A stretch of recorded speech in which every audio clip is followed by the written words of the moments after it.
at the Insulaco Arena at Marywood University. This is TVM's coverage of the Atlantic East Conference Tournament. Tonight we have the quarterfinals in the women's bracket. It's the Marywood University Pacers taking on the Gwyned Mercy University Griffins. Hi everyone, along with Shannon Wood, I'm Brendan Murphy. A pleasure to be with you this evening, and happy President's Day to those of you who celebrate. The Pacers come into this one off a win over Gwyned Mercy down at Gwyned Mercy on Saturday, 66-62. They had a lead early and almost blew it at the end, but Araya Onks did a really good job keeping them in the game.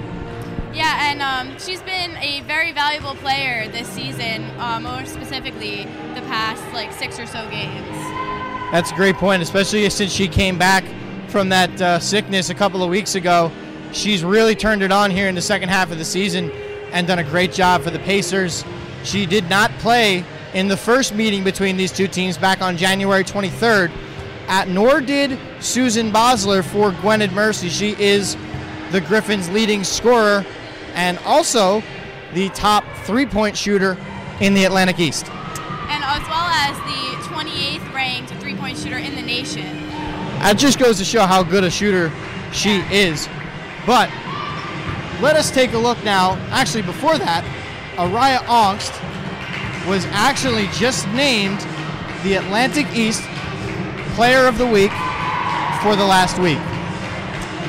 And that just really speaks to how well she has been playing and how well she's been doing recently. All right, now let's take a look at who's in the spotlight. And we are going to start with the Pacers and the team's leading scorer and rebounder, Natasha Hessling, averaging about 14.5 rebounds, 14.5 points, and 14 rebounds a game. She has had 10 Conference Player of the Week selections, is the Atlantic East Conference's North Player of the Month for December, and scored 16 consecutive double-doubles. She had, in the first meeting against Gwyned, 14 points, 10 rebounds. That was a double-double, along with 3 assists. And on Saturday, she put up 22 points, 9 boards, and 3 assists. Let's also take a look at someone who doesn't get a lot of recognition, but played her butt off in the first Gwyned game, Kylie Wires. And this season, she's averaging about 6 points a game, 3 rebounds, and 2 assists. Like I said, she played great against Gwyned, 16 points, 3 boards, 5 assists, and was 4 of 6 from deep in that first game back on January 23rd. On the other side for the Griffins, we are going to start with the Griffins' leading rebounder in the person of Olivia Roseman. 4 assists a game for Olivia Roseman. That's outstanding. She put up 24 points, 8 rebounds, and 3 steals in the first meeting, and 17 points, 6 rebounds, 5 assists, and was 4 of 10 from deep in the second game. As for Sydney Thompson, who also played well in the first game, she averages about 8 points a game, 5 rebounds, which is second on the team, an assist and a half a game, and has picked up 16 blocks. And when they first met with Marywood on January 23rd, she scored 21 points, had 5 rebounds, and 2 steals. She didn't score all that much on Saturday, but she did pick up 3 steals, which was a big plus for her. So we're getting set to go. We have some more for you before this game gets underway, so when we come back, we're going to have a report from our sideline reporter, Nicolo Manzo, along with your starting lineups, and a look at how we got here, coming up next on TVM.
And welcome back to the Insulaco Arena. Before we get set to go and before the national anthem, let's take a quick look at how we got here between these two teams. Take a look at their resumes a little bit. And Pacers come in. They're the 3 seed in the conference, won the final 2 games of the regular season. These two teams split the season series, and this is the Pacers' 10th consecutive playoff appearance, but they have never reached a conference final. As for Gwyned, they come in as the number 6 seed, 10-15 overall, 3-9 in the Atlantic East, but do not let that record fool you. This is a very good basketball team. They have 1 win over an Atlantic East playoff team, which is Marywood, and they come into this one. This is their 20th consecutive playoff appearance, 6 conference titles in that time. All right, well, we are just about set. Let us kick it to the national anthem, and then we will have your starting lineups.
As always, we remind you that the NCAA Atlantic East Conference and Marywood University promote good sportsmanship. At the Insulaco Arena, it is the 4th consecutive year that the Pacers women have hosted a conference playoff game. And it is time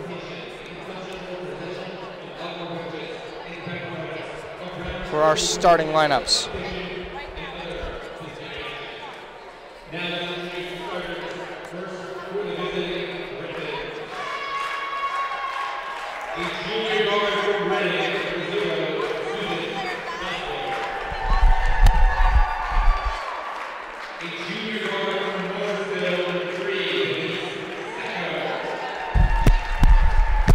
So for Gwyned Mercy, we were given a change right at the last minute, so our graphic is not going to be correct.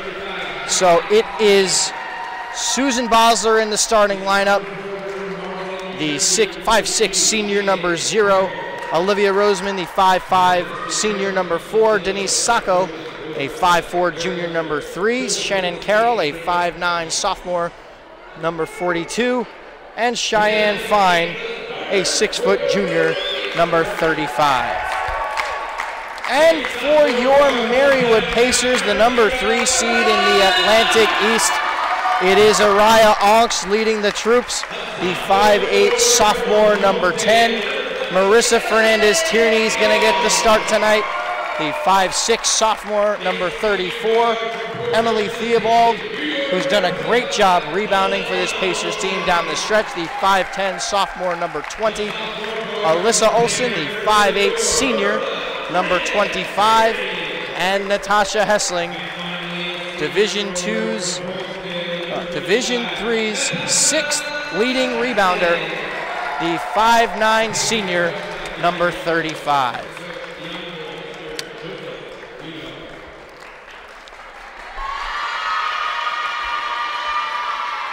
So Shannon, before you get going, what are you expecting to see from this Pacers squad here tonight? Well, they're just coming off a win against the same team, so hopefully that will give them the confidence they need to take home the win. I feel like the women's Pacers team's biggest setback is their confidence, and I've seen them play teams that are not necessarily better than them, but they'll get on a run and they get themselves psyched out and they think they can't do it. That's a good point. I mean, they go out there, they have fun, and they know how to win, but you hit on a great point here, and it's the fact that these two teams are playing against each other for the second time in 3 days. And as I say that, we are set to go. The Pacers in the home white are going to move right to left on your screen for the first half. Gwyned in the road black moves left to right. The Pacers will open with the basketball. Araya Augst has a nice find over to Natasha Hessling, who gets on the board. And that is the start that we want to be getting off to tonight, for sure. And a steal there, give that to Olsen. Fernandez-Tierney inside, misses the layup. Rebound by Susan Bosler.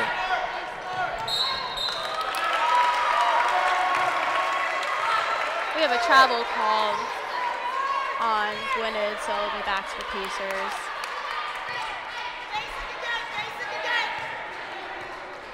Both teams definitely diving right in here. Off to an exciting start.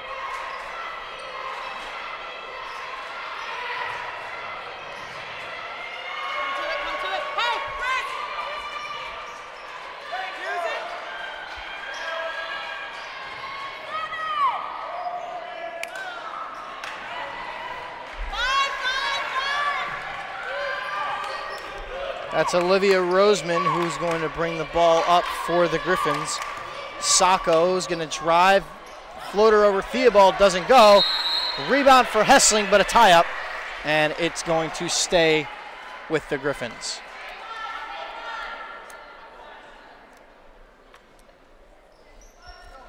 Someone pointed out to me last week that there seem to be a lot more jump balls in women's games than men's games. It's a good point. I mean, it just seems as though they get into more scrums for the ball. Yeah, I feel like, I don't know, I feel like the girls are a little more feisty toward each other. Pass inside, fine, misses, and a rebound by Natasha Hessling. Fernandez-Tierney, who was in foul trouble each of the last 3 games, passes it off to Hessling, who misses. The Griffins will bring it back up the floor.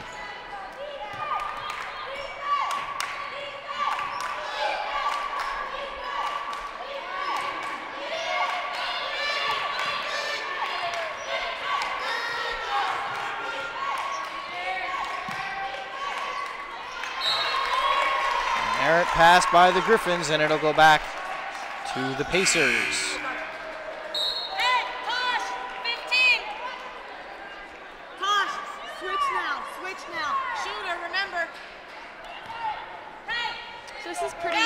Now that we're into the playoff season. I love some playoff basketball, and so you can tell the fans in the crowd here. It's a whiteout here in Scranton. It's been advertised for a few days. The first 50 students received a white Pacer Pride t-shirt. You can see some of those in the crowd. You'll see those throughout the game. A pass tipped by Hessling and into the arms of Olsen. This is great teamwork that we have going on. If we can keep this up for the rest of the night, we're not going to have much to worry about. Timeout Griffins. 6-0 Pacers. You can see the Pacers bench is very excited about what just happened. All right, so we have a second. Let us take a look at the Atlantic East bracket here on the women's side. A big thank you to the folks with the conference for putting together this bracket. And you can see here, it is us and Gwyned and Newman and IMAC. We will be keeping an eye on that game as this one progresses. If the Pacers were to win tonight, they will, no matter what happens in the Newman Immaculata game, they will play Cabrini, no matter what happens. So out of the timeout, Bosler kicks it over to the corner. Sacco gets a man in the air and gets it off the glass. And Gwyned Mercy is finally on the board. Push her through!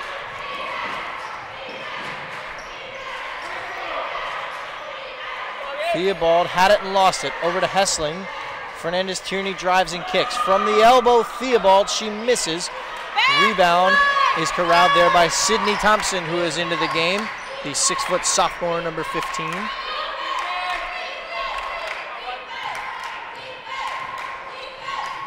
And earlier I said that I feel like this team's biggest downfall is their issues with confidence that they have sometimes, but I think that their biggest strength is their teamwork and their team chemistry.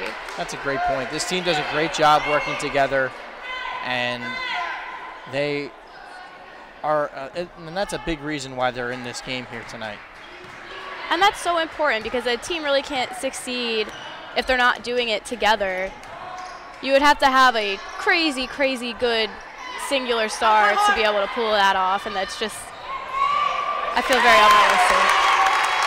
Nice move inside there for Fernandez-Tierney, and it's 8-2 Pacers. Throughout this season, I've definitely seen the Pacers get a lot stronger on the defensive end. Big block there for Araya Augst. Something you don't see all that much for Araya, but on Saturday she blocked 3 shots, which is unprecedented for Araya.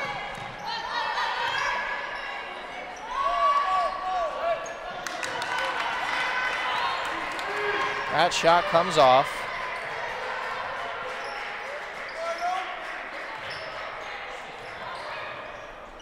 Olsen from the free throw line, it's good.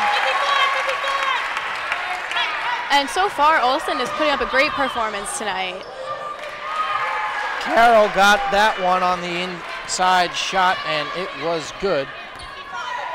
So it's 10-4, 6-point lead for the Pacers early on.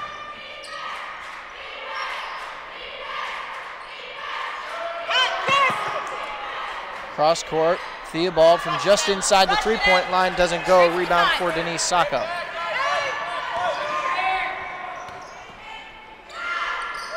Three-pointer in the corner is good for Bosler, and they say that's only a 2. So it is 10-6.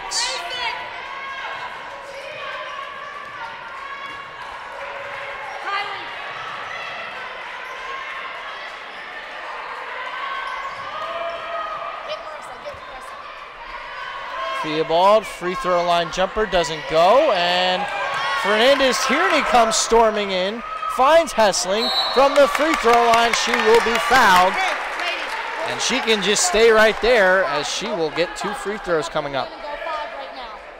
That foul was literally the signal that the refs use to call a foul. That was a little funny. I went Tosh on 15, you on 42. Hessling's first free throw is good. Natasha, a 75% free throw shooter. Checking in for the Pacers, you have Kylie Wires is in, the 5'5" freshman, number 3, along with Kate Riley, the 5'8" sophomore, number 14.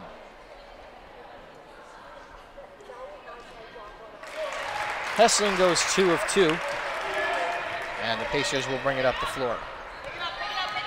Pardon me, the Griffins will bring it up the floor. A drive here for Roseman, and that one comes off. A rebound for Natasha Hessling. The increase in defensive playing that this team is doing is really making all the difference.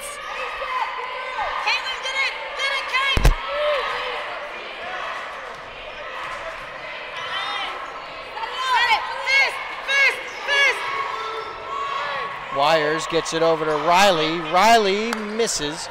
Rebound there by Susan Bosler. Steal away by Olsen. Olsen inside, and she finishes. I feel like it's early on, but she might be tonight's MVP.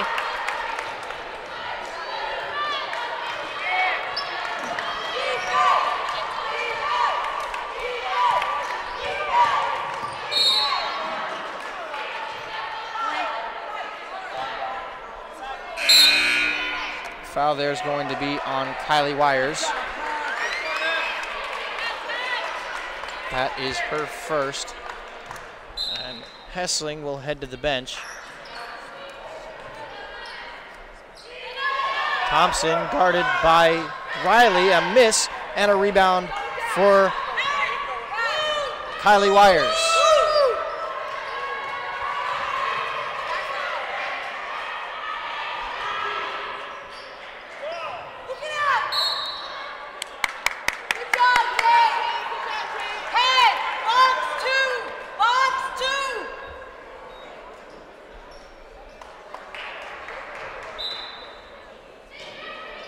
That foul there was on Cheyenne Fine. Go in, Em. Go in, Em.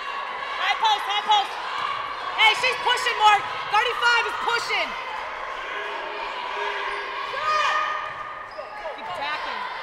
Gwyned out in a 2-3 zone early on for the Pacers, and it almost looks like they're running a box and one. It's hard to tell. But a rebound that time off the miss by Jill Kane, the 5'5" sophomore, number 14.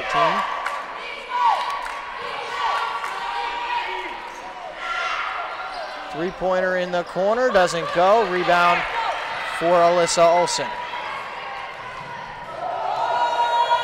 Olsen driving up the floor, gets it over to Augs. The step back is good. And that was definitely not an easy shot for her to make. There was a lot going on around her right there. Did a great job working her way through traffic. A miss there, and they're going to get Fine on an over the back. That's 2 already for Cheyenne Fine.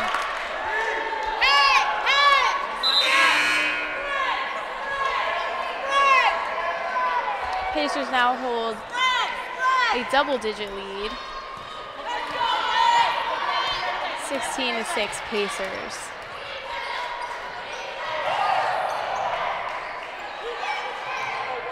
Olsen kicks. Augs drives from the elbow. Doesn't get it. Riley with the offensive board gets it back out to Augs. Olsen in the corner brings it back up to midcourt.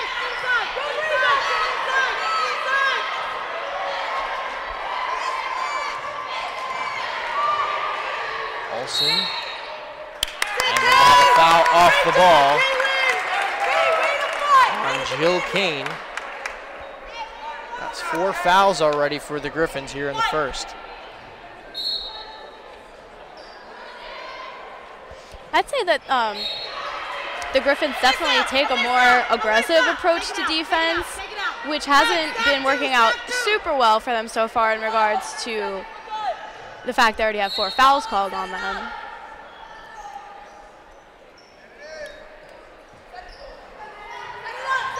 Olsen has it in the corner. Gets it over to Wires. Wires gets a screen. Augs back out to Riley. Riley, 3-ball, doesn't get it. Rebound for Jill Kane.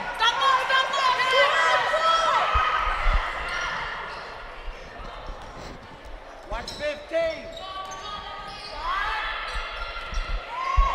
3-ball, Roseman, and she knocks it in.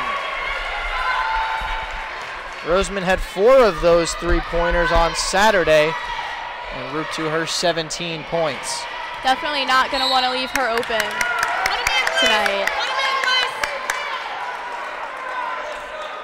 And they get Jill Kane again, and that is going to send Alyssa Olsen to the free throw line as the Griffins are in the bonus.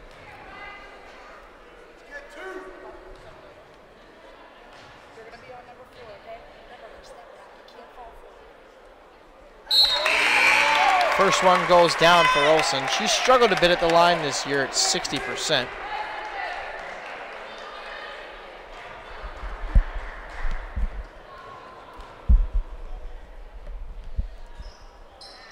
Second one doesn't go. Rebound for Marissa Sullivan.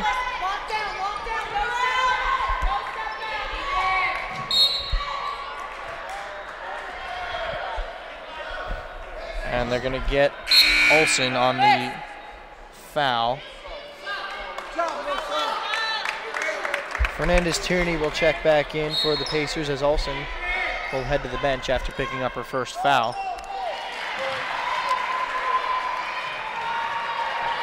Nice find inside there for Sydney Thompson.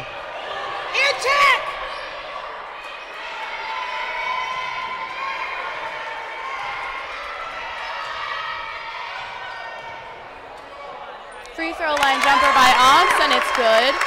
And we have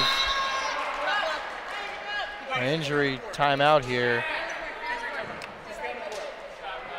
as I think it's Thompson went down hard.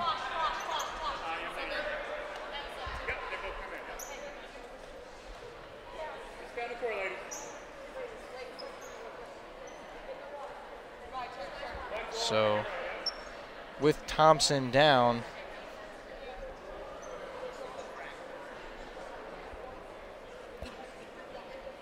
the two teams are heading over to the bench, and looked like her knee twisted a little awkwardly. Could have been her knee or her ankle, and she is going to be helped off the floor under her own power.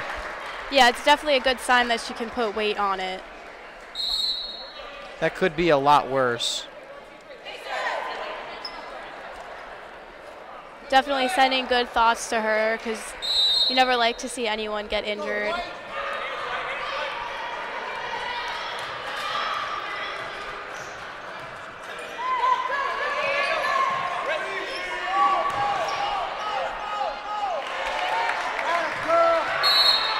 And we're going to get a foul here, I believe, on Shannon Carroll.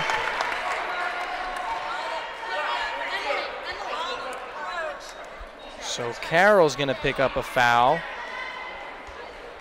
and that will send Emily Theobald to the line. 9.9 seconds left in the first quarter. Honestly, a lot has happened in the last 45 seconds of game time.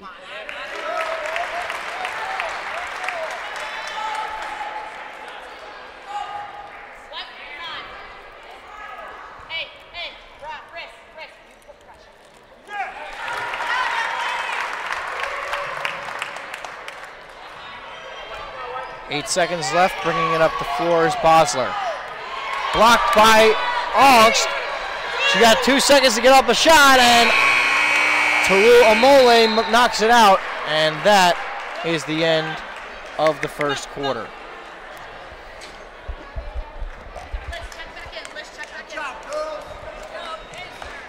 So we are through one here at the Insalaco Arena, and the Pacers have a 10-point lead, 21-11.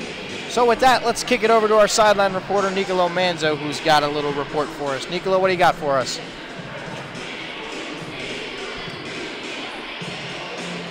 On Alyssa Olsen, they're scoring a bulk of the points for the Pacers. Hessling with the first 6 of the game, leading to a Gwyned timeout. You know, stuff that stood out to me from the sideline over here, the Pacers really need to control the pace of this game. They want to play a half-court style kind of a game here, and I think that's better suited for them. It's obvious Gwyned wants to get out and run in transition, but the Pacers are doing a nice job limiting their fast breaks by really getting in the passing lanes and kind of creating some frantic play. The Pacers doing a nice job on the boards over here, especially on the defensive end. And also, I really think that they're doing a nice job forcing Gwyned to maintain some outside shots that I think they'd rather get inside. The only things they got to hope for is that Cheyenne Fine doesn't use her arm too much for positioning. The refs keep a tight watch on that, and they got to just maintain the pace of the game the way they want it and not allow Gwyned to get out and run. So with that, we're going to send it back to you, Brendan.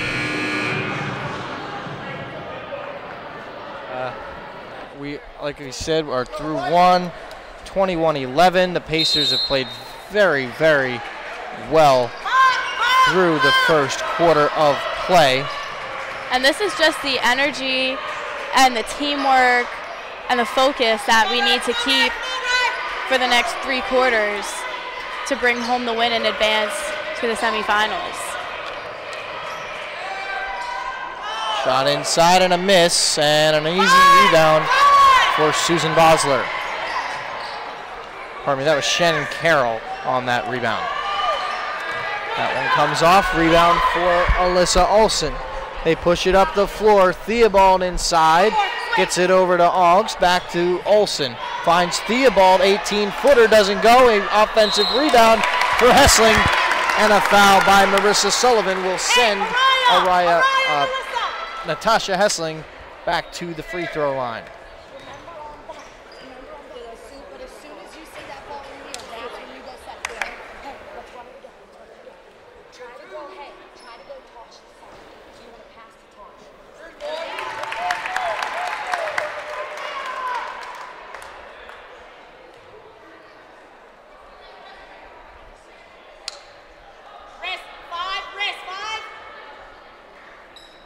Second one is good as well for Natasha. So far, the Pacers have done really well as far as creating shots for themselves and making those shots. And they've also been doing well on the defensive end, making it difficult for the Griffins to score and being able to hold a lead. So after the miss by Bosler, the Pacers commit a travel and will give it right back to the Griffins. And this is a testament to how well the Pacers have been playing. That was just their first turnover of the night. And that is something that towards the beginning and even middle of this season, we had been wishing for them to improve upon, and they did. And it's making such a big difference, and it's so great to see their progress.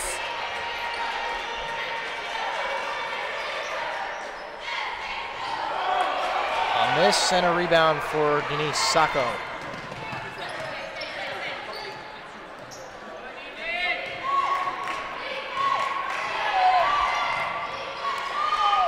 Three ball is in and out for Roseman. She was walking it back the other way and That's just unfortunate because I feel like that means that it was a good shot. The hoop was just not feeling nice to.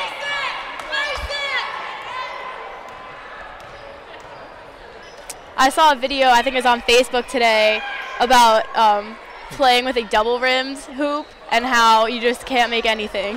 Yeah, it's tough. But I just saw a sign in the crowd in the student section, and it's I like it a lot. It says, I hope both teams have fun.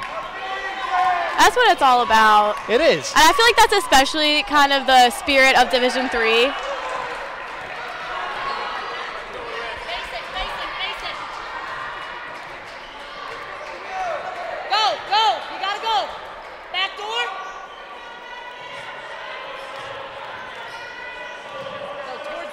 Yeah, I feel like if you have fun, then you didn't truly lose whether you win or, you know, like you always win when you're having fun. Olsen with the elbow jumper. 14-point lead for the Pacers, the largest of the night.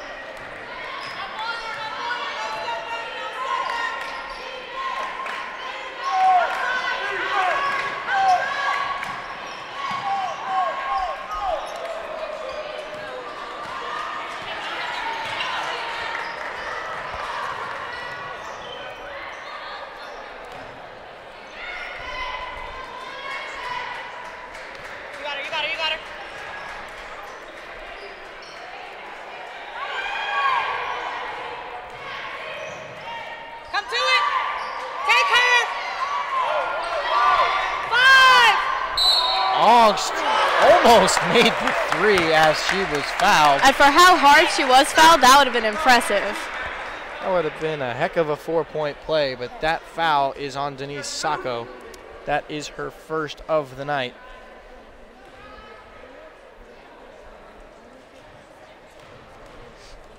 Augst, who is an 82% free throw shooter, makes her first, and she will have two more at the charity stripe. I'd say that she made a very good choice there, and this game is all about choices and having to make them in a split second. The shot clock was low, and she just decided, even though the defender was in her face, she decided to take that shot, and it worked out really well for her. I mean, it's not a high percentage look, but when you do something like that and get it to go, it works.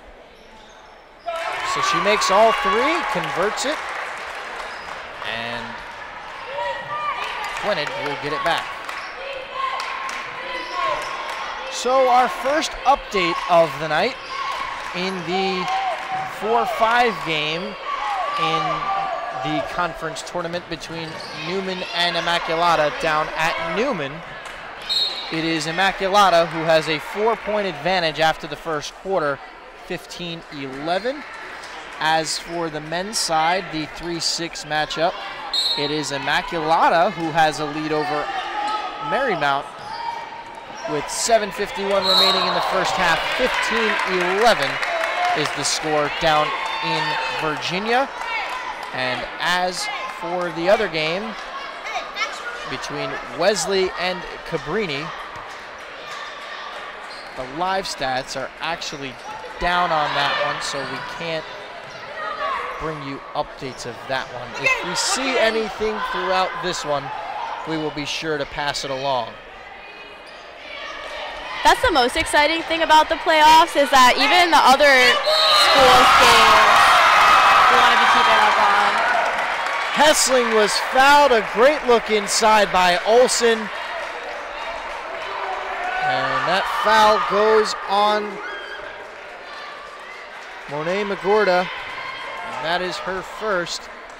And Natasha Hessling has one more for the three-point play, and she's got it. And that extends the Pacers' leads to a whole 20 points. And 13 of those are for Natasha. The Pacers got 31 points. She's got 13 of them. Magorda's shot comes off. Rebound number 6 for Natasha Hessling. And Olsen will bring it up the floor. Field ball at the high post. Kicks it over. Auks, 18-footer. Doesn't go. Rebound number 7 for Natasha Hessling. Pardon me, that was rebound number 6 for Natasha. And in all likelihood, out of the half, she'll be in our double-double watch, but Emily Theobald drives and misses. And it's last touched, apparently by Hessling. And Gwyned will get it back. Kylie Wires is back in for the Pacers as Araya Augst will get a breather with 4:54 remaining in the first half. So the NBA All-Star game was last night, and I mean, it's not really a real game. Like, they don't even play defense. It's really just the biggest stars of the NBA showing up to flex on everyone. But that's why I'm not a huge fan of it. And yeah, they call an offensive on Olsen as Bosler takes the charge. It almost looked like it was a bit of a flop, but nevertheless, the crowd is not happy about that call, I can tell you that. They do not like it.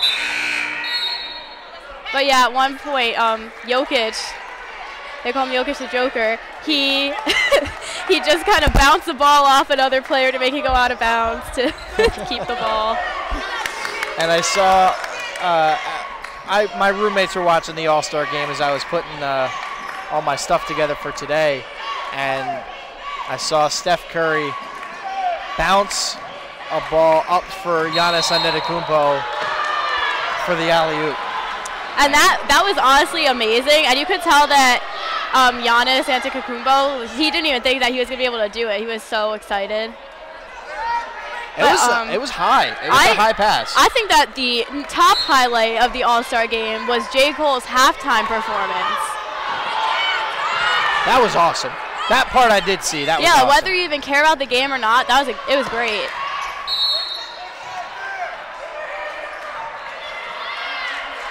Another foul that time. That's going to be on Fernandez-Tierney. Just the first on Marissa. So Marissa, who usually is subject to foul trouble, and it's not by her committing dumb fouls. She's always really intense and in the game. She just gets a little unlucky sometimes. Fernandez-Tierney drives hit hard. Another rebound for Natasha Hessling, and the Pacers will control it. Yeah, and I haven't played basketball since about the 6th grade, but even in 6th grade, my coach told us if you're not fouling and you're not getting fouled, then you're not playing basketball. That foul was on Marissa Sandone, 5'3" junior, number 22. And by the way, Natasha Hessling, 9 rebounds. So she is very likely going to reach a double-double before the end of the first half. 13 and 9 for Natasha.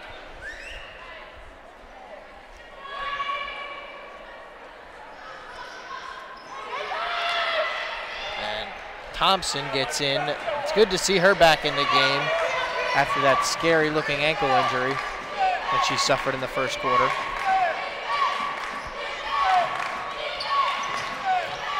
A drive and a block by Hessling.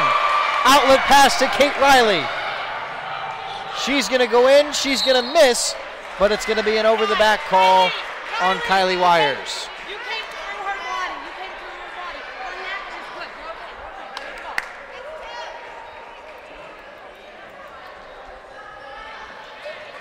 You're okay. Oh, never mind. Kylie.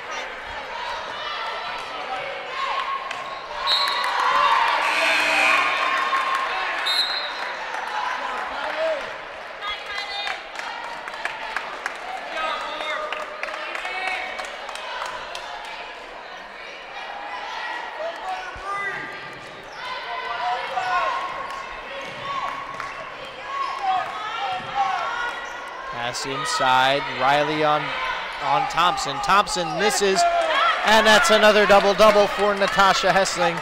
Rebound number 10. Wow. Morgan Shamrow, who was just into the game, the Pacers' three-point specialist.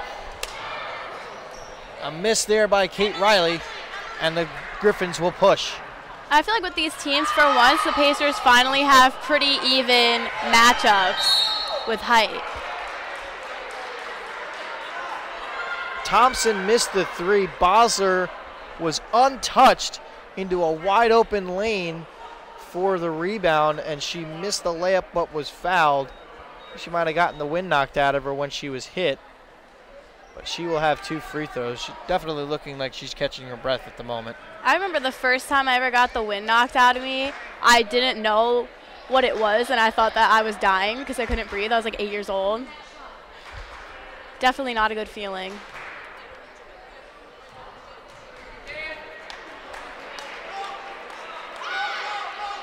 Bosler's first free throw goes. Bosler, an 83% free throw shooter this season, 66 of 80.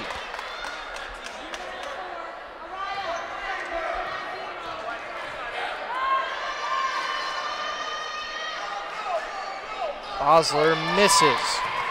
Rebound Fernandez-Tierney. She brings it up the floor and will be guarded by Bosler. She gives it off to Shamrow. Theobald into Riley. Riley inside, and the two-handed finish. That's one of those situations where passing the ball around, looking around, seeing who's open, really benefited them.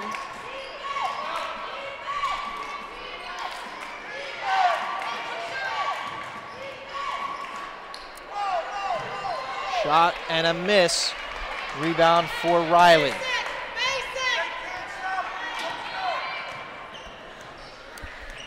Pacers have opened a 22-point lead.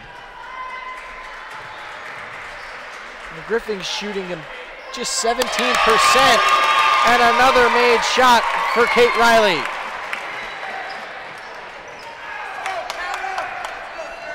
She's got 6.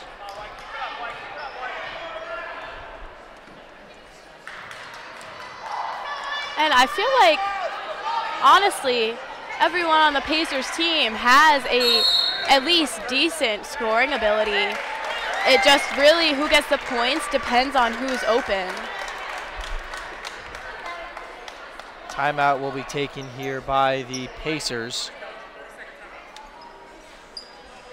even though the Pacers team is small, every single player can come through and contribute something important to a game. The Pacers are 9 deep, and every one of them contributes, and every one of them plays in every single game. The only one who is yet to be in the game tonight is Cara Romaniello, but I'm willing to bet that that will change. And yeah, it looks like she is about to check in. She came up to the desk here.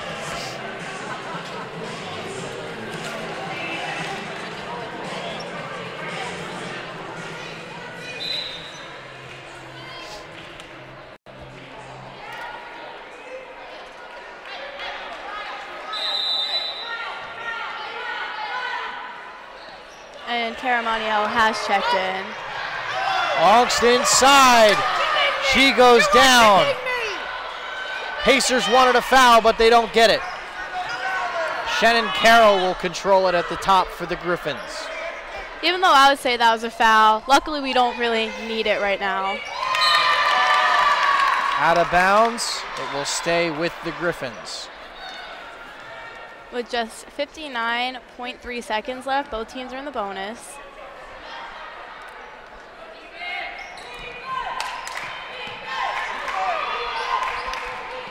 Sandone drives, kicks, Roseman back to Thompson. Thompson, 3-ball, no good. Rebound that time by Magorda. We're under 40 seconds left in the third.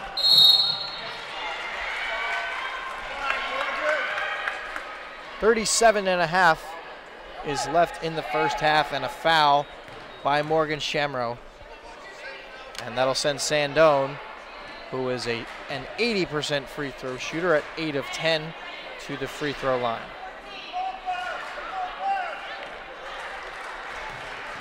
And that first shot is good.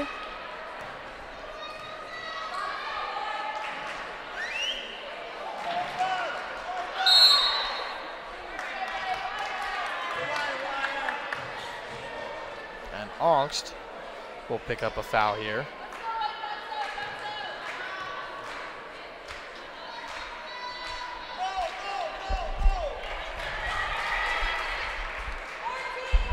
Or was that a lane violation? Anyway, Romaniello will control it at the top.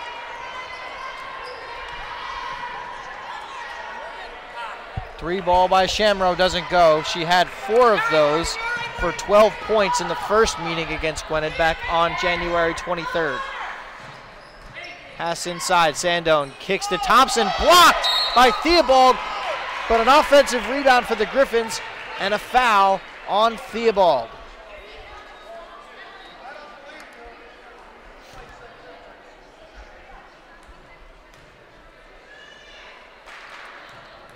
That's going to send Shannon Carroll to the line, a 77% free throw shooter. Knocks down her first to cut the deficit to just 19. And the Griffins are definitely going to be wanting to make their free throws tonight. She makes her second.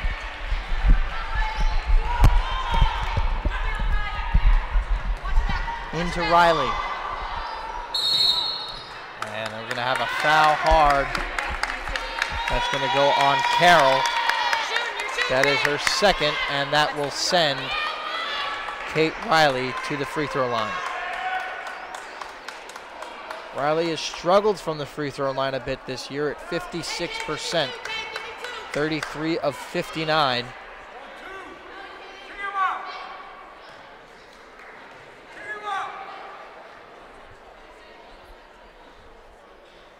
First one no good for Riley.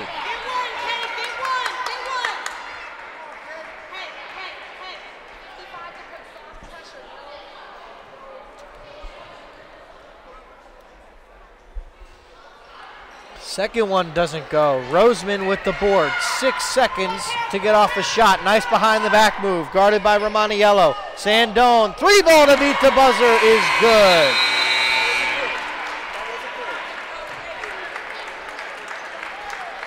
Marissa Sandone with the last second shot, and the Griffins will go into the locker room down just 15. Pardon me, 17.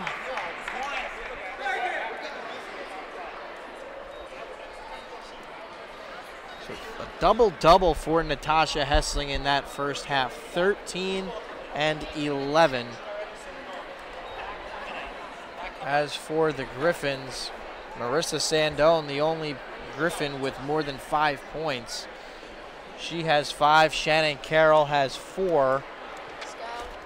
Bosler and Roseman each have 3, and Sacco and Thompson each have 2.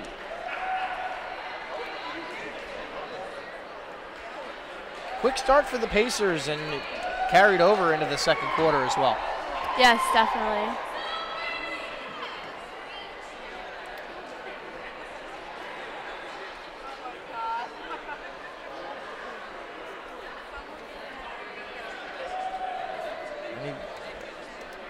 Wires and Olsen both in, I guess you could call it foul trouble. Each of them have 2 fouls, along with on the other side, Carroll and Cheyenne Fine, along with Jill Kane for the Griffins.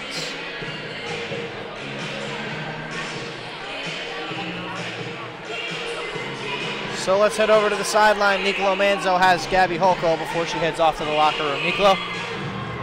All right, I'm here with Coach Holko, and obviously a great first half. So why don't you say, what do you attribute the amazing start to tonight? Our defensive intensity. That was something that we really wanted to focus on with the first half and the whole game for that matter, is just to be all over them defensively, make every shot contested, and we did that. So, is the plan kind of to force them to shoot outside and then board? Is that the general plan? But it seems like that's the way it was going, but it is not. They are a shooting team, so they're going to shoot outside regardless. We want to be able to contest those outside shots because they're a very, very talented shooting team from the outside.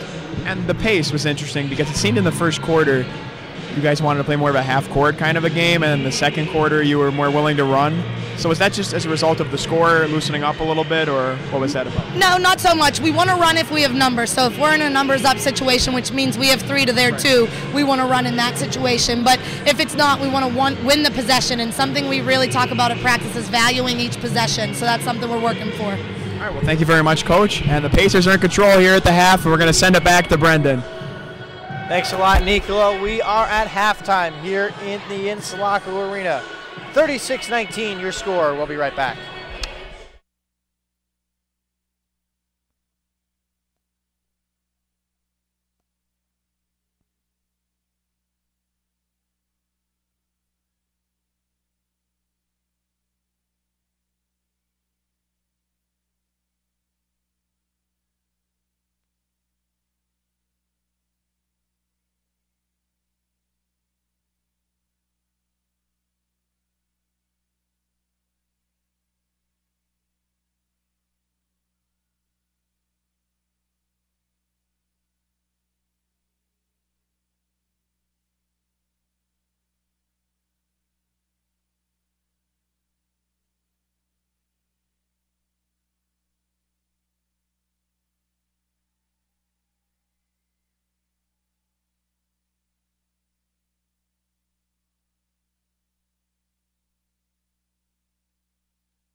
Welcome back to the Insulaco Arena. We are at halftime here. It is 36-19 in favor of the Pacers. The Pacers have played very well here in the first half. Again, Shannon Wood along with Brendan Murphy here. Courtside, the Pacers come into this one desperately needing a win to get back to the semifinals of the conference. They've been there each of the last 4 seasons, but have not been able to get the job done. And this team looks like a team who's fired up. Yeah. And wants to get back there. Yeah, and a lot of teams have the problem where they choke in the playoffs, but it looks like this Pacers team is about to do the opposite, and they're really shining tonight so far. Well, they had to deal with a lot of adversity last season. They weren't able to get it done in the playoffs. They went to the semifinals against Cabrini a season ago, who they would play if they were to finish this one off tonight. And they had a 10-point lead with about 2.5 minutes left, and they couldn't finish it. But they're looking to finish the job this year. They have a 17-point lead against Gwyned, a double-double in the first half for Natasha Hessling, 13 and 11. She's done a great job out of the gate. And she always does. We're really going to miss her next year when she graduates, but every single game this season, she's played her part and gone above and beyond. All right, let's take one more quick break. When we come back, we'll go over our first half stats right here on TVM.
first half. Makes you feel really good about going into this next half. And hopefully the energy is still going to roll over. Hopefully we can still have some momentum going into this second half. Gwyned came out, they were shooting 18%, 17% from 3, but they are hitting their free throws, 5 of 6. And the Pacers winning the rebound battle 27-26. And the Pacers have led by as many as 24 points. But right now they lead by 17 at the start of the second half.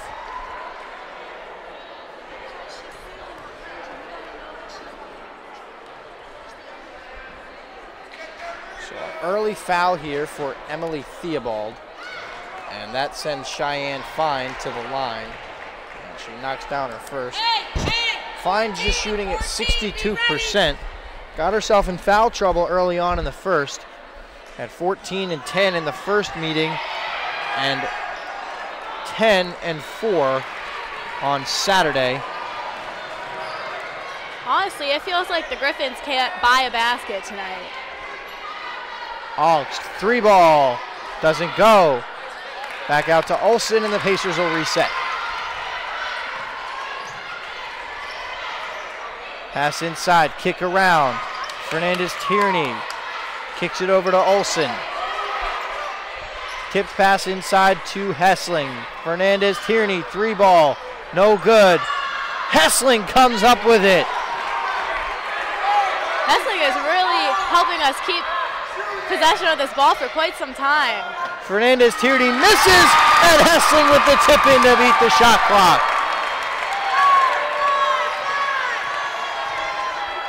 I feel like you could definitely call Natasha Hessling a clutch player.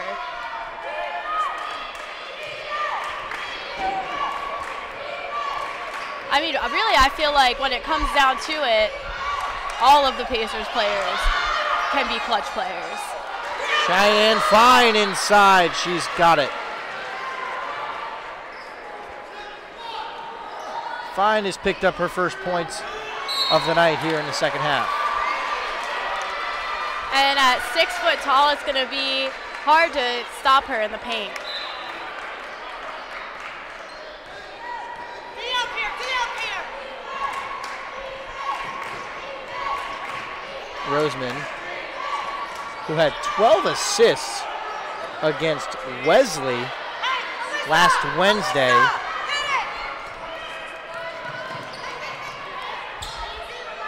Olsen doubled, kick to the corner. Inside Theobald. That misses, and a fight for it, and it goes off Hessling. As Roseman did a good job hitting it off Hessling, and they send it back to the Pacers, to the Griffins.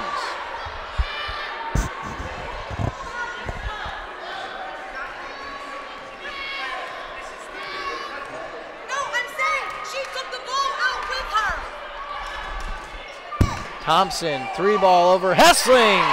She's got it. Although the Pacers have secured an offensive foul called against Fernandez-Tierney. Right, just because someone falls down doesn't mean they were fouled. But Coach Holko wants a timeout.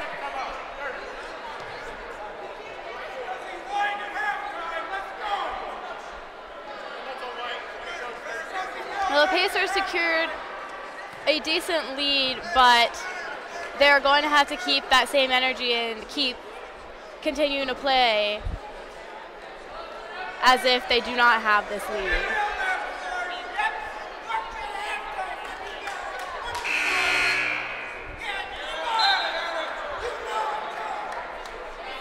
Got some fans back here angry at the refs.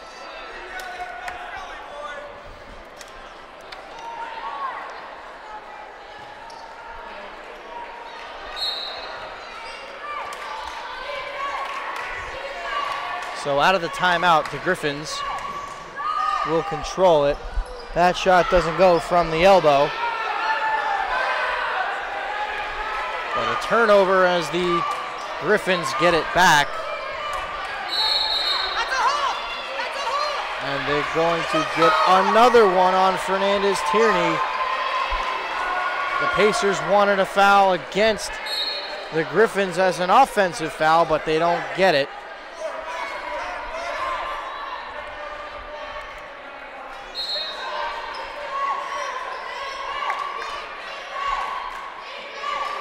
So since we just had a timeout, let's kick it over to Nicolo Manzo. All right, thank you, Brendan. Well, quick timeout there from Coach Holko. I think what you told me at halftime is ringing true here.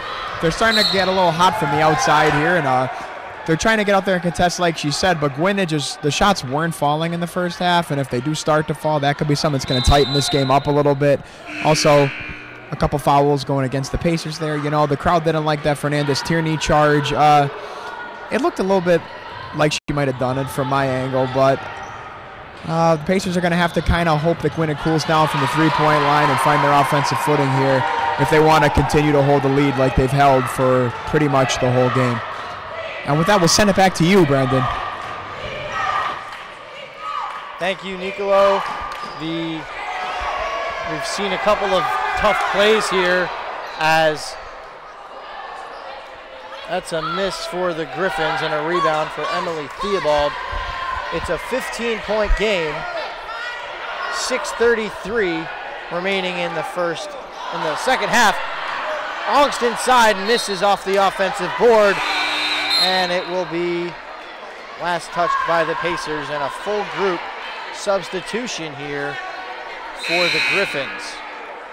Let's see, we got Sydney Thompson, Olivia Roseman, Susan Bosler, Denise Sacco, and Cheyenne Fine into the game for the Griffins.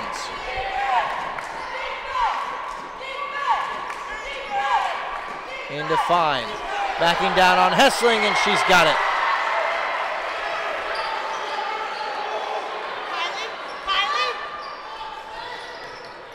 Olsen back up to Hessling. Cross court to Augst, into the corner. Augst, high post, kick out. Riley has it deflected and into the arms of Denise Sacco. Three ball Thompson doesn't go. Denise Sacco with the board. Bosler with a three ball. And just like that, the Griffins have cut it to 10. Wires dribbles through trouble. Shot inside, she will be fouled. And Bosler being the #1 three-point shooter in the conference, you're definitely not going to want to leave her anything close to open. That was the third foul on Cheyenne Fine. Wires, 67% free throw shooter, knocks down her first.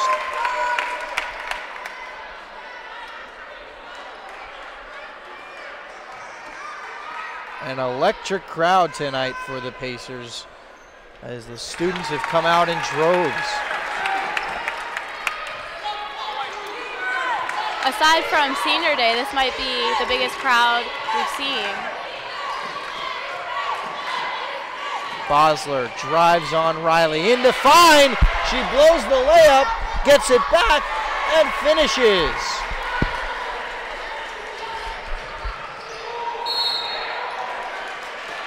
It's going to be a kick ball on Olsen, and it will go back to the Griffins.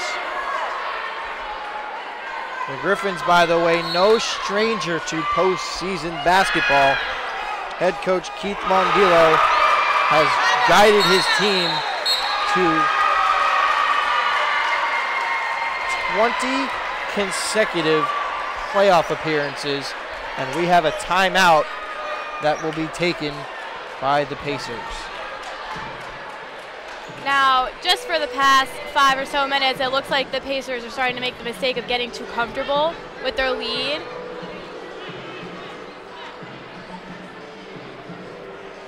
That's a good point, and they had the same issue on Saturday led by as many as 14 and nearly let Gwyned Mercy come all the way back. And I think that you should never get too comfortable with any lead. No, you can't. Especially with an entire half left in a game. That is certainly enough time for anything to happen. Even a 17-point advantage can be swung. I mean, the Pacers on Saturday were up, I believe it was by 18 points or something like that, and they came, and Gwyned stormed back and they picked up the win in the second half to secure the top seed on the men's side. Yeah, and a 15-point lead, which is what we left the first half with. When you have a three-point shooter like Susan Bosler on your opposing team, that lead can be cut down so fast if they get the ball into her hands.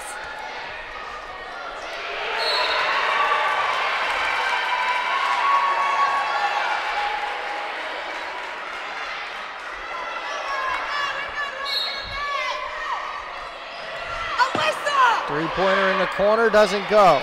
That was a lucky moment for the Pacers there, that one didn't go. Traveling violation.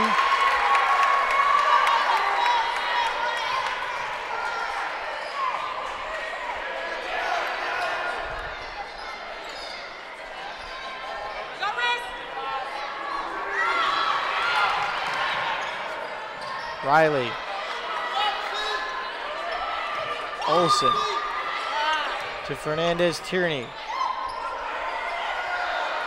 And Fernandez-Tierney gets hit with a double dribble. And it's another turnover.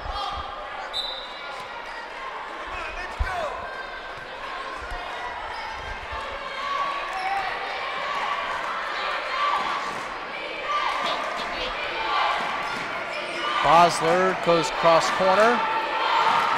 Roseman over to Bosler. Cross court, knocked out of bounds. Back to the Pacers, and we go to Nicolo. All right, Brendan. Well, you know, another full timeout there called by Coach Holkoff. From what I can make out from what she was saying, I think they want them to move better on defense. Obviously, you can't be happy with the three-pointers falling here. Like I said, that's the easiest way to get back into a game fast if the three-pointers start to fall. As Gwyned steals the pass there from the Pacers and are on the break. And a foul called there. But anyway, you know, the fastest way to get back into a game, obviously, is via the free ball. And if Gwyned catches fire, like Coach Holkoff says, she knows that they're a good shooting team. That's obviously a concern. So they got to kind of clamp down on that and move better on defense. And Brendan, I'm going to send it back to you. Thank you, Nicolo. That was Marissa Fernandez-Tierney's fourth foul that we just saw there. And that sent Susan Bosler to the free throw line. And when Fernandez-Tierney gets in foul trouble, which unfortunately the way she plays, it's almost every game, it's tough because she's a great force defensively, and it's hard when she goes out to replace someone who could be all over the floor on defense. Definitely, and having a small roster when you have just one player that you can't really play, it has a big impact on the team. That foul goes on Jill Kane. That's her third.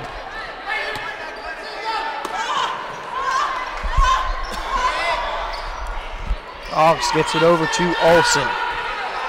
Olsen gets doubled. Ox for the Pacers' first three of the night.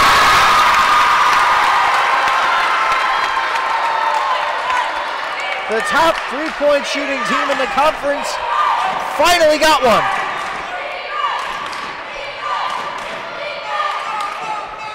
And when she has a decently open look from the three-point range, she can make it happen.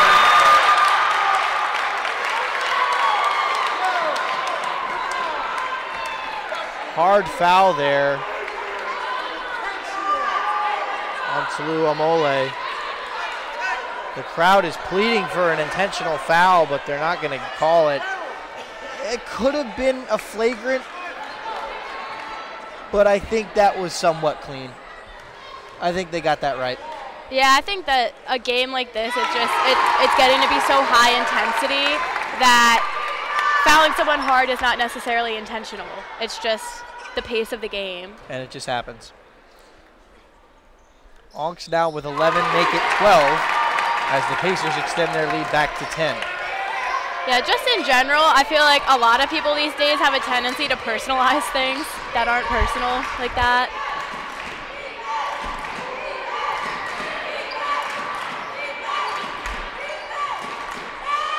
Kane, deep three, doesn't get it. Onks had it knocked out of bounds by a Gwyned defender. And it will go back to the Pacers in a full group substitution here for Gwyned. Thompson, Bosler, Sacco, Roseman, and Fine all back in. Great job breaking the press. The Pacers got numbers up to Theobald. Olsen drives, finds Hessling inside and finishes. And when you can find Hessling inside like that, it is almost a sure thing. 19 points for Natasha Hessling, 15 rebounds, and Alyssa Olsen's also picked up 5 assists. 3-ball, Roseman. Got it, timeout Gwyned. And the Griffins are a team that can do very well from the three-point range, so we're definitely not going to want to get comfortable and leave any of those shots open for them.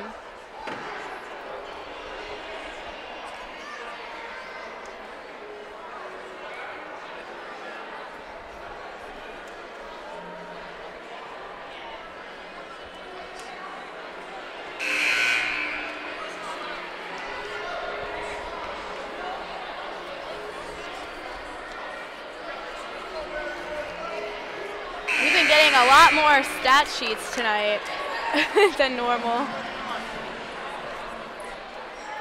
Yeah, they give us one after every timeout. Is that a playoff thing, or I don't know?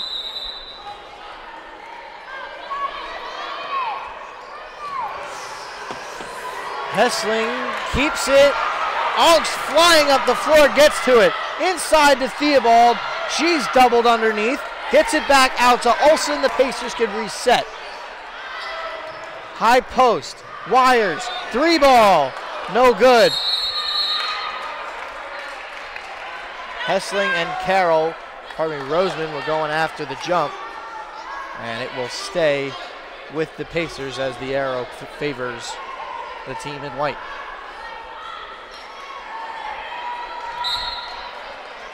As for the other games in the Atlantic East, in the other women's quarterfinal game, Newman leads Immaculata 37-24, 5:13 remaining in the third, as we have a foul on Susan Bosler.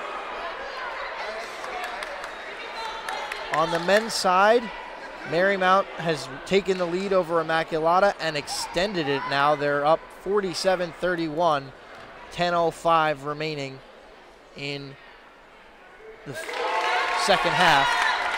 And Olsen sinks that first free throw.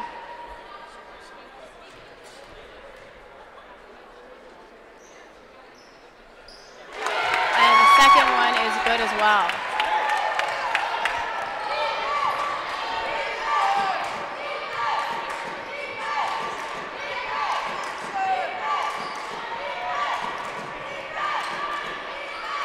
Bosler into Fine. Inside, she misses. Knocked out by Onks. And back into the arms of the Gwyned Mercy Griffins. 3-ball. Sacco in and out. Bosler the board. Inside. Hessling with another rebound.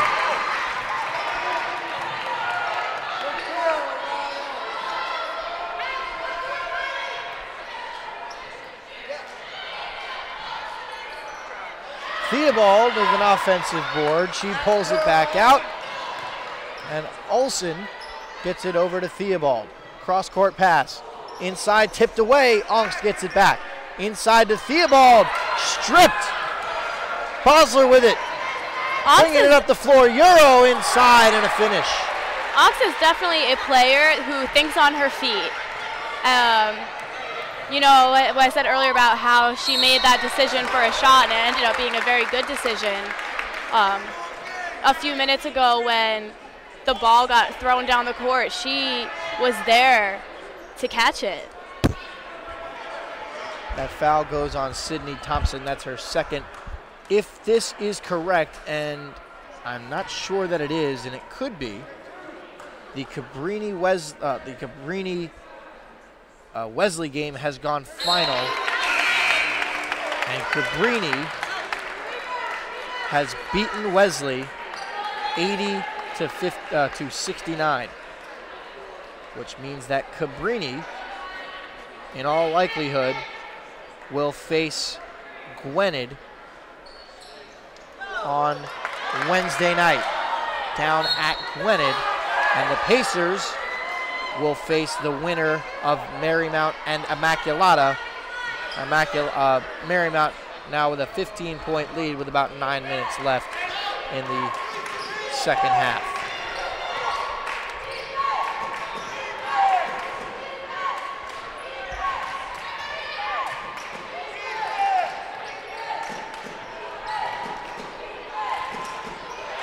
Cross-court pass over the head of Tulu Amole.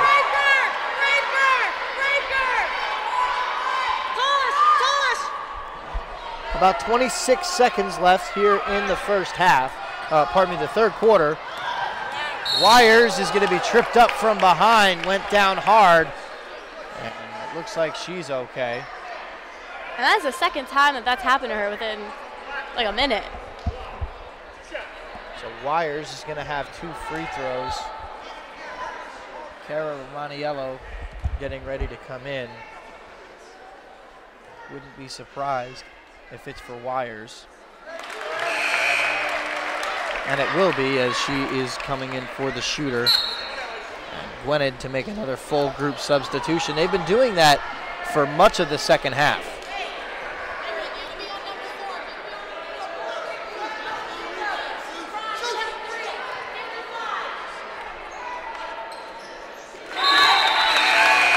Second one goes. Definitely good to make these free throws and add a little extra cushion to the lead.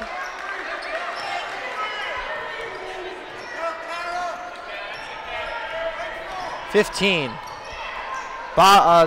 Roseman kicks it off to Sacco. Drives around. Finds someone, fine. Ends up with it, 2 seconds. Thompson to beat the buzzer. 2 straight last second makes for the Gwyned Mercy Griffins at the end of the last 2 quarters. And at the end of the third, the Pacers lead by 9, 54-45. This game is not over by any means.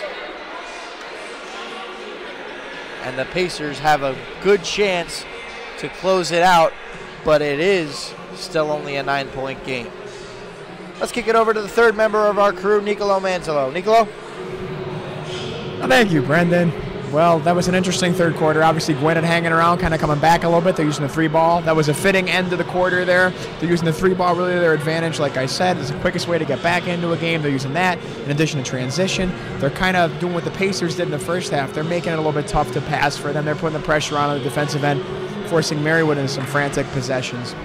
So I think, with the 12-point lead, the Pacers are probably going to look to settle things down a little bit here now in this last quarter and play at a pace they're comfortable with, really try to clamp down the 3-point shooting, like I said again, because that's the quickest way for Gwyned to get back in this game. And if all those things happen, Marywood will be looking at another playoff game. So we hope the Pacers can hold out here for a win. Back to you, Brendan. Thank you, Nicolo. We are set to go here in the fourth, 54-45. 9-point game. Gwyned Mercy will start the fourth quarter with possession. And we are going to have to really be on our toes here if we want to keep this lead.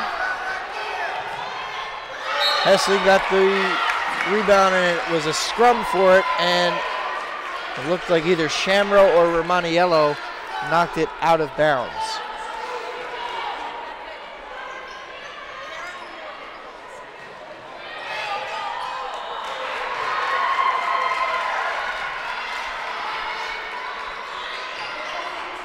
We definitely want to be keeping tight defense. Another turnover inside. Sacco misses. Thompson will be fouled.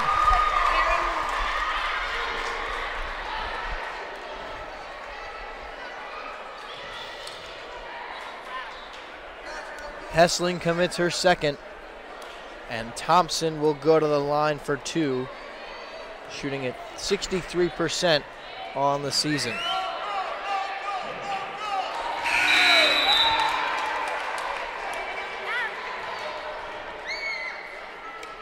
Shamro, Romaniello head to the bench. Fernandez, Tierney, Riley are back in. Theobald also heads to the bench.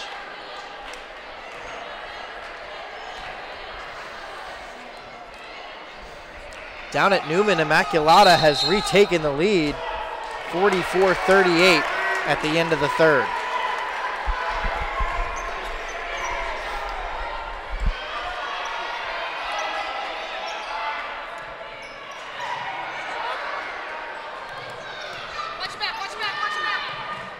Nice find to Fernandez Tierney. 7-point lead for the Pacers. She gets it over to Ongst, cross corner to Olsen. She'll bring it back out. She's triple teamed. Fernandez Tierney drives inside. Riley from just inside the 3-point line misses, and Ongst with a rebound, and the Pacers can eat some more clock.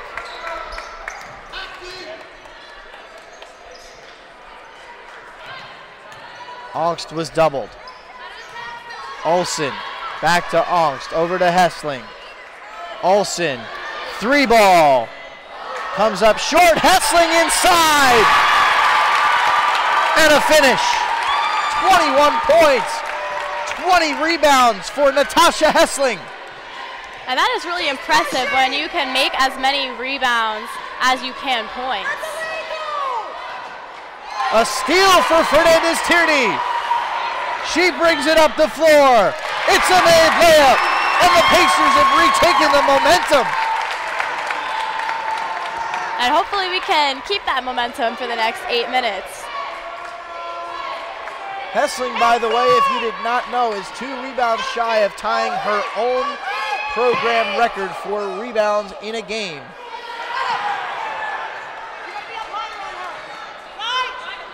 Ongst gives it back to Fernandez Tierney. A little bit of miscommunication there, but it doesn't eat the Pacers. Cross court, Riley, 3-ball comes up short. Rebound by Olivia Roseman. Roseman with the hesitation move, and the floater doesn't go. Thompson aboard, comes out with it. Fine to the corner. Roseman drive past Fernandez Tierney, and gets the lay-in. And you know that situation for Fernandez Tierney, she kind of let her go, and she just did not want to get the foul called on her that she knew was probably coming. Riley drives, fine, tried to take the charge, but she turned her shoulder, and that'll send Riley to the free throw line.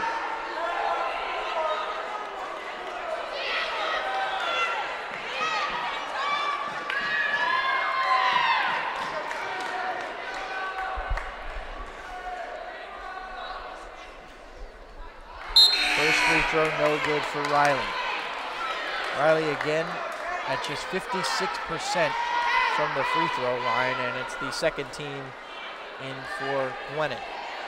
Shannon Carroll, Jill Kane, Marissa Sandone, Tulu Omole, and Monet Magorda. Riley knocks in her second. to get the lead back to 10.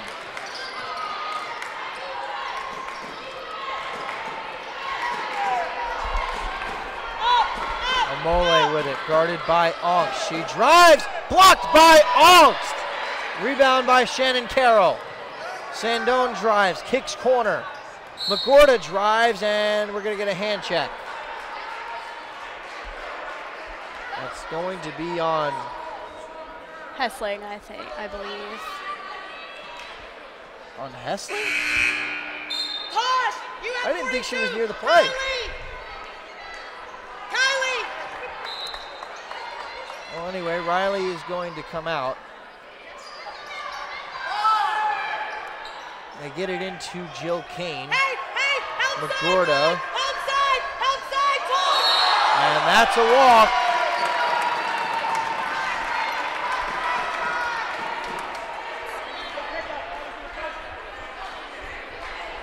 So 14th turnover of the night for the Griffins.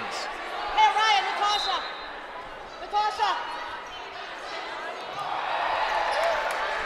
Hessling. Back over to Olsen from Ongst. Ongst into the corner. Fernandez Tierney inside. Olsen, the turnaround doesn't go. Amole with the rebound.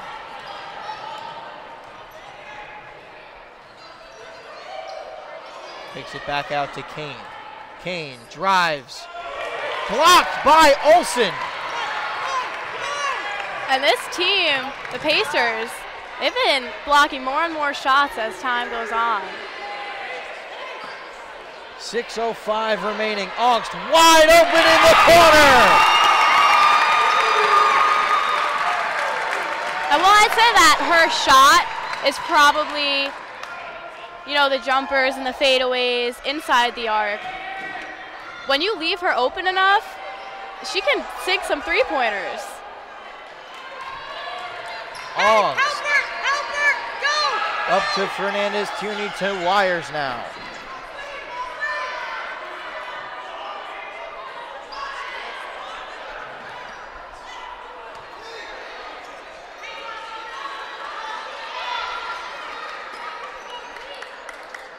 Into Hessling, back out to Wires. Fernandez Tierney. Ongst for Ongst. three again. Missed that one. Sandone with the rebound. Up on it! Kick out to Omole. Kick to the corner. Magorda for three, no good. Sandone with the board. And Fernandez Tierney, I believe, has just fouled out. And she has. That's 5 on Fernandez Tierney. She's going to finish with 4 points, 5 rebounds, and 2 steals. She did a great job. That's part of the curse of Fernandez Tierney being so aggressive.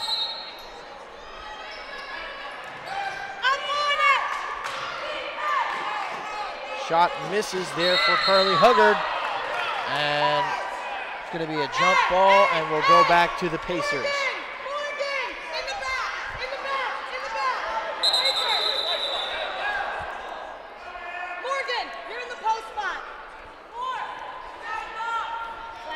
Morgan Shamrow came in there for Fernandez Tierney. They get it into Hessling, who gets it up to Olsen. Pacers can slow it down a bit.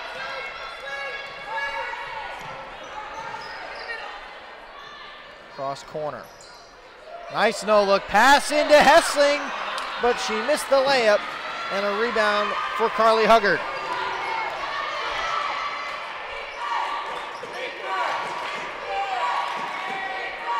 She's displacing! Thompson drives. No! Foul on Hessling. 2 free throws coming up. That's 4 on Natasha Hessling. Hessling usually not one to get into foul trouble, but she has tonight. So Thompson is at the line, 63% from the line, knocks down the first. And it's 62-50. A shot there, Sister Mary Persico taking in the playoff game. I feel like Hessling being in foul trouble, which is unusual, shows how intense this game has been. 2 of 2 for Thompson, and she will head to the bench. Shannon Carroll is back in. And I feel like they recently have started playing a lot more defense and a lot tighter defense. And since that does seem kind of new to this team, there's going to be a learning curve where they're not sure how to defend without fouling as much. Dimes everywhere for Alyssa Olsen. That's her 6th assist. Got that one to Emily Theobald. Another steal. Go to it, Alyssa. Ongst goes behind the back up to Olsen. They get it over half court. Riley into Theobald. Back out to Ongst, up to Olsen. They can eat some clock. Theobald, the 12-footer is good. 15-point game. 66-51, 3:23 remaining in the fourth. I started to get worried there for a second, but I'm feeling a lot more confident for the Pacers now. Sacco, 3-ball, misses. Olsen the board. Stay to it, stay to it, stay to it. Stay, Kate.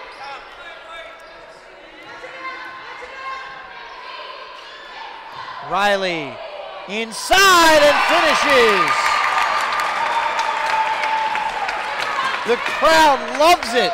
The Pacers lead by 17 and the chance to go to their 4th straight conference semifinals is right in their grasp.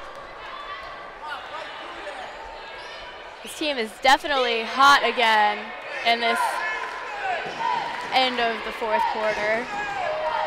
5 to shoot. Bosler misses. Wires gets it and is fouled.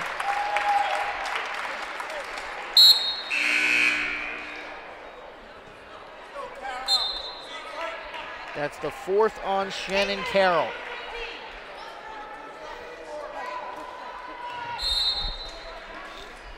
A full timeout will be taken by Gwyned.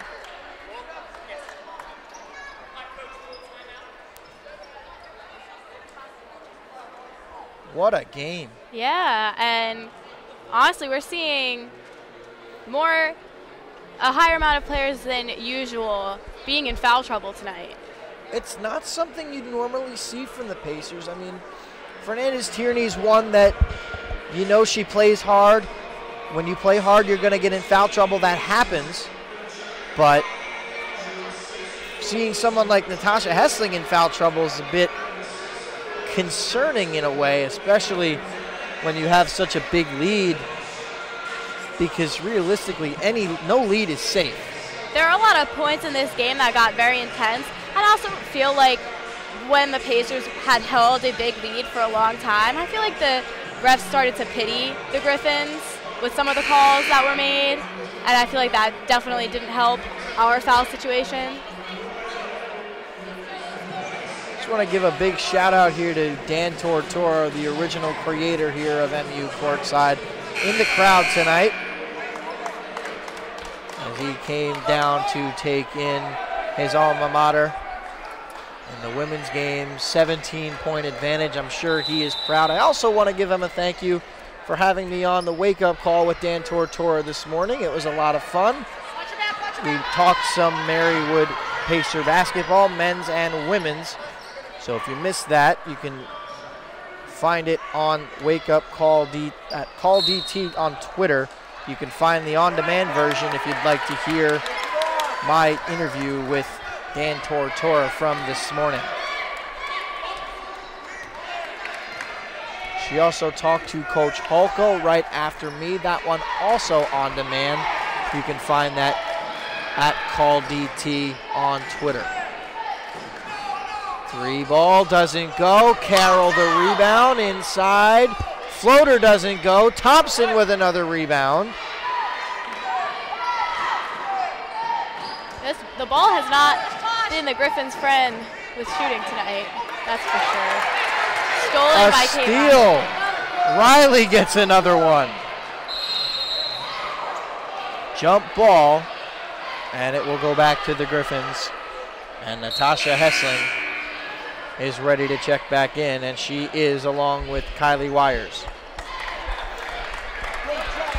Riley and Romaniello to the bench.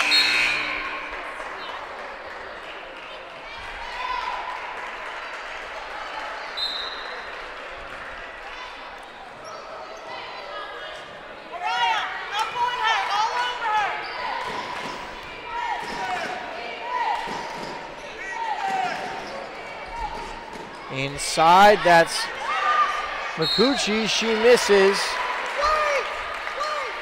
And we've got a foul on Ongst. We've said players being in foul trouble tonight. Ongst is not one of them. That's just her first foul of the night. Which is impressive because she does play defense and she plays good defense. I feel like she's very athletic and very agile as well.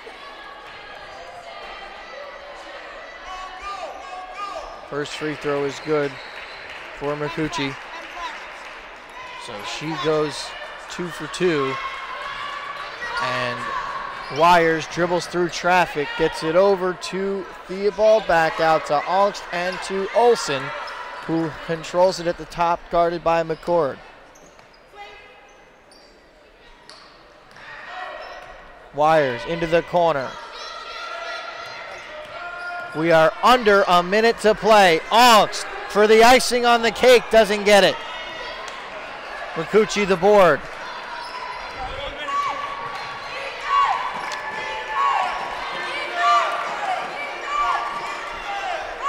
Three ball, Roseman, no good. Rebound number 21 for Natasha Hessling.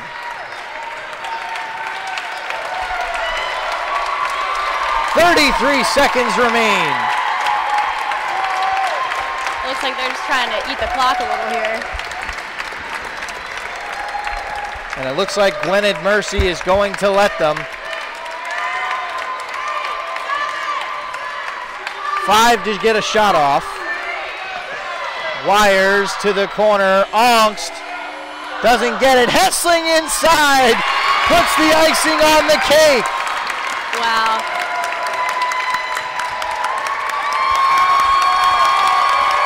Two seconds left, and the Pacers will move on to the Atlantic East semifinals. Their 4th consecutive trip to the conference semifinals. They will likely take on Cabrini. They will take on Cabrini, the number 2 seed, Wednesday night at 7 o'clock down at Cabrini.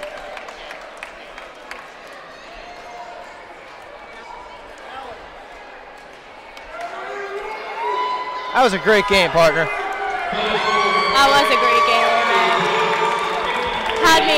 I was pretty confident for a while. Got a little worried for a couple minutes, but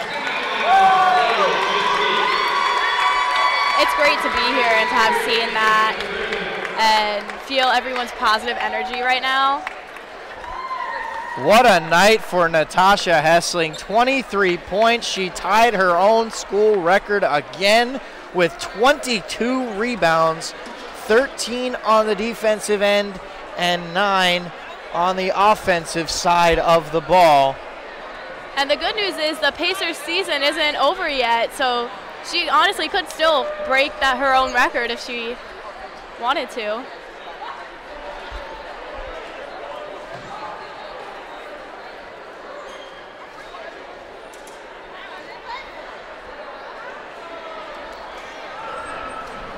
All right, let's kick it over to Nicolo Manzo, who is at the sideline with Natasha Hessling, Araya Ongst, and Coach Gabby Holko. Nicolo? All right, Brandon, here I am with Natasha Hessling and Araya Ongst. So, Natasha, another 20-20 game for you tonight. I think Brandon said 23 points, 22 rebounds. So you tied your own school record. So, some thoughts on that? You know, I wasn't really thinking about that. I just wanted to come out here and get the win, you know, do what I could for our team to put us in the best position to win, you know.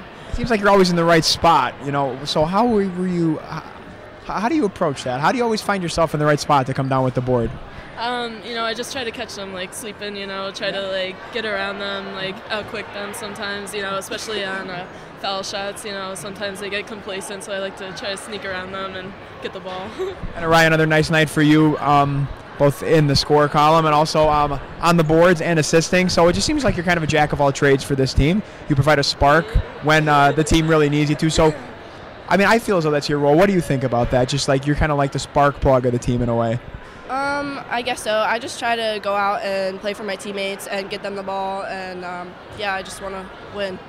And from both of you, what do you think it's going to take going forward to achieve your goal, which is, I assume, a conference championship? We got to come out strong in the first half. That's our struggle lately this season, but I think we can do it, and we can win against Cabrini. Yeah, we just can't stay content with the lead like we did tonight again. You know, we got to keep our foot on the gas the whole game and keep going. Thank you guys very much, and congratulations on the win. We wish you the best of luck going forward. Thank you. All right, Brendan, back to you for now, and then when Coach Holko makes her way over here, we could get her on as well. Thank you, Nicolo. Let's look again at the final line score here. We had 15 out of Araya Onyx, 4 assists as well. And let's also credit Alyssa Olson, 6 assists. She does that a lot. Yeah, I have noticed that assists are really her strong point in this game. And I feel like when a player is good at assists and, you know, basically anything other than scoring, they really get overlooked. But it's just as important as anything else. All right, let's kick it back to Nicolo. He's got Coach Gabby Holko. Nicolo? All right, thank you, Brendan. I'm here with the winning coach tonight, Gabby Holko. So, you know, first season, you know, first playoff win. How does that feel? It feels fantastic. I'm more excited for the girls. They played their hearts out today. I mean, Natasha Hessling ended with 23 points and 22 rebounds. That kid is just all heart, and it was a full team win. I mean, we got them within, I think they got within 7, and they shook us up a bit with their press. They were just running at us, and we weren't ready for it. We knew it was going to come, but you're not really fully ready for that. But this win feels amazing. So does that speak to the resiliency of this team then? Because you said admittedly you were a little shook, and then you were able to extend the lead back out? Yes, I think the resiliency of this team is the highest that it can be.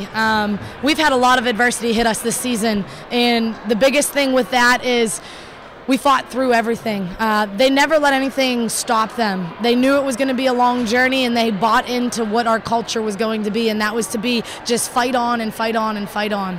So obviously defensive effort tonight, I would assume, is your calling card in a way. I think you were probably most pleased with that. Yes, our defense was great, but we shot lights out when we needed to. So Araya Unks hit a big-time 3 in this corner over here, and that kid's been on fire for us, so it's exciting. I say Araya's on fire. So That's what's good. it going to take going forward, Coach, to continue the success? Yeah, so we'll be playing Cabrini next, and I think anything is possible for this team. I think we need to focus on the little things and let the big things come too. Well, thank you very much, Coach. Congratulations, first playoff win. And Brendan, back to you. Thank you, Nicolo. And it's been a great night of basketball here at the Insulaco Arena. The Pacers pick up the win. They have beaten Gwyned Mercy. They are headed back to the conference semifinals, this time in the Atlantic East Conference. Once again, to repeat our rundown, Natasha Hessling, 23 points, 22 rebounds. Araya Augst, 15 points, 5 rebounds. Alyssa Olson, 9 points, 6 assists, and 6 rebounds. On the other side for Gwyned Mercy, 13 points for Susan Bosler, along with 4 rebounds. Sydney Thompson had 10, along with 8 rebounds. And Cheyenne Fine put up 9 points, 3 rebounds, and 2 assists. Partner, any final thoughts? It was a great game. I don't know, I'm just so excited that the season's not over yet. I love doing this. I love seeing them play. I think they're a great team. I think Coach Holko is a great coach, and they're just people that you really, really want to see succeed, and if you love to see them succeed. All right, well, that's going to do it for our coverage here from the Insulaco Arena. For our director, Justin Kaharski, my partner, Shannon Wood, and our entire TVM crew, I'm Brendan Murphy. Thanks for watching, everyone. Once again, your final score, the Pacers move on to the semifinals, 70-53.